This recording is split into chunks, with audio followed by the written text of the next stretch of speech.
I had been driving for hours, everything I owned crammed into the back of my car. I didn't have much of a plan, only a destination in mind. I just knew I had to get away from it all. I was looking for a fresh start. I finally ended up in a small town in Oregon, the type of town you drive through and don't even acknowledge. So quiet and isolated, it just sort of blends in with its surroundings, forgotten and untouched by the modern world. I checked into a dingy motel that night just out of town, scrolling through rental listings. I came across an ad for a 2-story farmhouse on the outskirts of town. The price was absurdly low, too good to be true, really. But the photos looked nice. The neighborhood seemed remote enough, and I was so desperate I called right away. The landlord, a man named Mr. Holloway, sounded friendly, charming even. Over the phone, his voice was warm, almost fatherly. He told me the house had been vacant for a few months, but that he was eager to rent it out. "Come by tomorrow," he said. "You won't be disappointed." The next morning I pulled up to the house. It was old for sure, but still picturesque in a rundown kind of way. White paint peeling off the sides, ivy creeping up the brick, a few broken shutters hanging off their hinges. But I could see the potential. Mr. Holloway was waiting for me at the gate, dressed in a tweed jacket and a smile that didn't quite reach his eyes. He shook my hand warmly and led me inside, talking about the house's character and how it had been built in the early 1900s. He gave me the grand tour: kitchen, living room, 2 bedrooms upstairs. There was even a small basement, though he brushed that off quickly, saying it was mostly for storage. As we walked, he kept glancing at me, too often. His gaze lingered on me just a beat too long, but I told myself it was my imagination. I was being paranoid. After all, this was my fresh start. I wasn't going to let myself ruin it with overthinking. He handed me the keys, and I signed the lease right there on the spot. It all felt normal. For the first time in weeks, I actually felt hopeful. That night, the house was quiet. Unnaturally so. You'd expect an old house like this to creak and groan, but the silence was heavy, oppressive. Still, I told myself I was being ridiculous. It was just an unfamiliar place, that was all. But around 3 a.m., I woke up to a noise. It was faint, like footsteps, coming from downstairs. I lay in bed listening, my heart racing. I told myself it was nothing. Houses make noise. But as I drifted back to sleep, I couldn't shake the feeling that I wasn't alone. The next morning, I shrugged it off. First night jitters, I told myself. Then, an abrupt, sharp knock at the door. I peeked through the curtain in the upper window. It was Mr. Holloway. "Just wanted to check in," he said with that same too-wide smile. He was standing in my doorway, his hands tucked into his pockets like we were old friends. It was weird. I'd only been here one night, and he was already showing up unannounced. I asked him about the noise I'd heard, and he waved it off. "Ah, this old place. It creaks, you know, the house has a life of its own." He chuckled, but there was something off about the way he said it. I should have trusted my gut then. But I didn't. I told myself I was just being paranoid. I had bigger things to worry about. Over the next few days, things got worse. Every night, I heard those footsteps, faint but steady. Sometimes I swore I heard whispering, like someone muttering just out of earshot. And then, I started noticing things. Little things at first. The kitchen chair wasn't where I left it. A glass I'd put on the counter was suddenly on the table. I brushed it off as forgetfulness. I was stressed, tired. Of course I'd misplaced things. But then, one night I woke up to the unmistakable sound of someone breathing in my room. It was subtle. So subtle that at first, I thought I was imagining it. But then, there was a creak, like the floorboards shifting under the weight of someone. I shot up, my eyes darting around the room. Nothing. No one. Just the suffocating darkness and that eerie silence. The next morning, I was in the living room, cleaning, trying to distract myself from the fear gnawing at my insides. That's when I found it.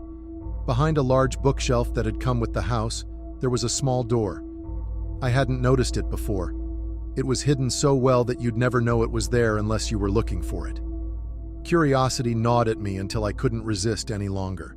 My hands trembled as I reached for the small door, hidden so well behind the heavy bookshelf that it seemed to blend into the wall. With a deep breath, I pried it open, wincing as the old wood groaned loudly in protest. A narrow hallway stretched out before me, darker than I expected. The walls seemed to close in the farther I went, making me feel like I was being swallowed. It was just wide enough for me to squeeze through, the air growing colder with each step. My breath quickened, and my heartbeat echoed in my ears. At the end, there was a small room, if you could even call it that. It felt more like a crawl space, cramped and claustrophobic. My pulse pounded in my throat as I hesitated, the dim light barely illuminating the space. I forced myself to crouch down, inching forward. The room was mostly cluttered with old belongings, as if someone had been living here. Cans of food, a dirty blanket in the corner, and discarded clothing lay in heaps. But that's when I saw the photos. At first, they didn't register, just black and white snapshots pinned haphazardly on the far wall. But then the familiarity hit me, like a punch to the gut. I was looking at myself, sleeping, cooking, sitting on the couch completely unaware. Each moment of my life, captured through some hidden lens, like I was part of some sick, twisted experiment. My stomach lurched. There were dozens, maybe hundreds of these photos, taken from every angle, every room of the house. I staggered backward, my breath coming in shallow gasps as I tried to make sense of it. I wasn't paranoid. Someone had been watching me this whole time. Then I noticed the notebooks, piled neatly in one corner, their spines cracked and pages frayed. I picked one up with trembling hands. As I flipped it open, my name was scrawled on the first page. Beneath it, my routines, down to the minute, painstakingly documented. When I woke up, when I left the house, when I showered. Terror gripped me, cold and unrelenting. Whoever had been living in this crawl space knew everything about me. I dropped the notebook, its pages fluttering shut like a broken wing. I wasn't alone. I had never been alone. My breath hitched as I stumbled out of the room, my legs weak, barely holding me upright. I slammed the door behind me, panic clouding my mind. I had to get out. Without even a glance over my shoulder, I bolted down the hallway and out of the house, fear gripping me too tightly to risk looking back. I reached my car, fumbling with the keys, my shaking hands barely able to grip them. I threw myself into the driver's seat and sped off, the tires screeching on the gravel. I didn't stop until I reached the only place that felt remotely familiar in this unforgiving town, the dingy motel I'd stayed at on my first night. Once there, I locked myself in the room, trembling as I dialed the police. My voice cracked as I tried to explain what I'd found. But this was a small town, the kind of place where nothing ever happens, and the police didn't seem too keen to believe me, let alone rush to my aid. 2 officers arrived at the house the next day. They seemed disinterested, as if they were already dismissing me as just another paranoid newcomer. I could sense it in the way they exchanged glances, barely hiding their skepticism. But they agreed to take a look, if only to humor me. When we got to the house, I couldn't bring myself to go inside. The thought of walking back into that place made my skin crawl. So, I stood outside, letting the officers go in first. I watched them cautiously, waiting for any sign of fear, any confirmation that what I had seen was real, but their expressions stayed flat, uninterested. I heard footsteps every night, I insisted. There's a hidden room, photos, notebooks. You have to see it. They didn't seem convinced, but they followed me to the hidden door. I stepped aside and gestured for them to open it first. I couldn't bear to go near it again. One of the officers gave me a sidelong glance before shrugging and pulling the door open. But when they peered inside, there was nothing. No photos, no notebooks, just an empty, dusty crawl space. I stood there, frozen, my heart sinking into my stomach. I'd seen it all, just yesterday. I knew I wasn't crazy. The officers exchanged another glance. One of them finally spoke, his tone gentle, patronizing. Moving to a new town alone, it can get to you. He said it like I was crazy, like they were waiting for me to break down and admit it had all been in my head.